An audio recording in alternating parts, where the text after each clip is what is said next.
last week we celebrated the British Vogue for their historic cover featuring 5 beautiful dark-skinned models. But now they're being accused of reverse bleaching after social media users claim they made the models darker.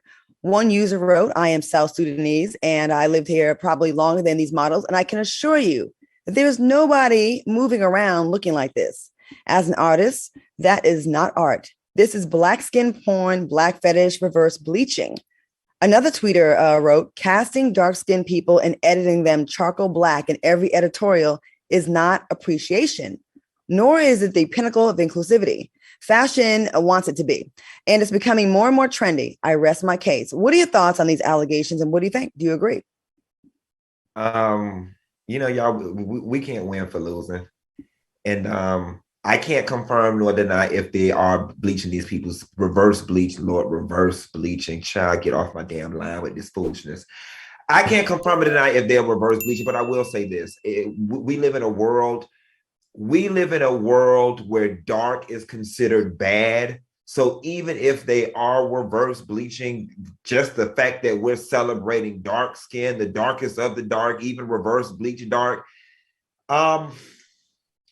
I'm not up in arms about it. You know what I'm saying? I would prefer them to leave these women the way they look. But again, considering where dark stands in this world, I'm cool. Al, what do you think about it? There was a reason behind it. I think we spoke about Raphael, the photographer that did this particular cover, and he was chosen because he follows those underrepresented people of color, models of color in the industry, and they intentionally made them dark in order to spark this type of conversation.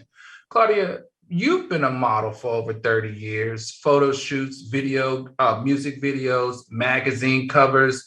Do they enhance features of models? Like, I'm sure, like, from your experience, because, you've been on the cover of everything down there that I can remember as an African-American. And some of them you appear really light on, some of them you're a little bit honey based, and some of them you're a little bit darker. So is this anything new? No, it's not new. I remember there was a fitness magazine that all my friends were doing, all my kind of co-stars, Price is Right, and everyone was on there. And when it came to putting me on the cover, they said that when we put Black girls on the cover, we don't sell. And they didn't want to have me in there.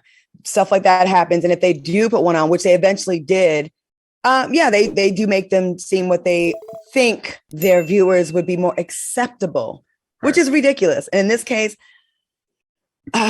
Q, I'm kind of with you about we can't win for losing. Like, we're mad that we don't have chocolate women. And then when they do it and they make them look more chocolatey, which I don't think is a bad thing. I think it's actually an artistic thing here.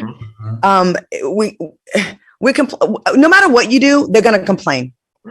I think making a Black model look darker is actually a beautiful thing, because for a long time they would make every model look lighter. Right. I think that's not a thing for us to be mad about. It's I don't. Now, if you make these dark, beautiful women look lighter, I could see an issue with that, but not looking darker. Right. Isn't that what we want at the end of the day? I think we're finding we just can't stop. We're splitting hairs. We're splitting hairs here. You know what I'm saying? And I do find that comment funny from the fan that said she from South Sudan and she ain't seen nobody. I see nobody look like that. Looking like that. Those girls are beautiful. Right. But to that girl's point, I think you're right. Seeing people that look that dark, to see that many of them in one place would be eye-opening for me, because they're rare. I have seen people that dark in the airport here and there, but I've never seen like a family of them. And the times are changing. I mean, there was a time where people would make lots. I mean, we've probably all said things or we've heard things. And now we're at a point where Vogue is featuring the darkest models that they've ever casted and then making them look darker. I think that's a celebration of us. I don't think that's a negative. And I think if we keep complaining, we're going to lose it again. But you know what? One point, Claudia, I think the issue is, don't create a subset of us to be fetishized show us as we are. You know what I'm saying? Like, don't create another fetish amongst us, because that's not true inclusivity either.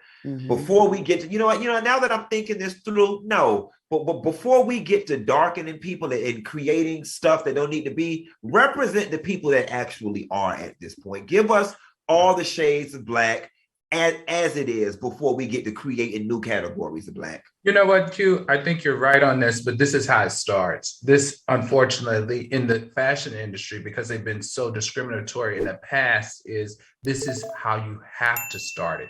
This is how you change the narrative. This is how you then say, now, whatever I put on that cover that is of color, you can be more accepting of it, and we can still sell magazines. So I understand the mentality behind making it extreme, because a lot of them did look like charcoal, and we all know that all 8 of those women did not look like that in real life. But the message that it sent to the fashion industry, the message that it sent across the world, is one that we're going to be able to benefit from moving forward. So I'm excited. And I really don't like, in closing, the mainstream media, like they have a trend that's in for the time, right? So for a while it was the light-skinned girl, so that's all we saw, and then it reversed the other way, and it's dark. And they like, I guess you, like how y'all said, fetishize. I said it wrong. They have their fetishes about a particular shade, and then that's all they do. Like it's tunnel vision. Right. Like, just stop making it a thing. If you find a light-skinned girl that's beautiful, if you found a medium-skinned girl that's beautiful, if you found a dark girl that's beautiful and she's beautiful, put her on the cover. Like, it's right. Like, it's such a trendy thing, and it feels very bandwagony, but I'm glad we do have it. So I don't know. We got a ways to go because our world is still a mess.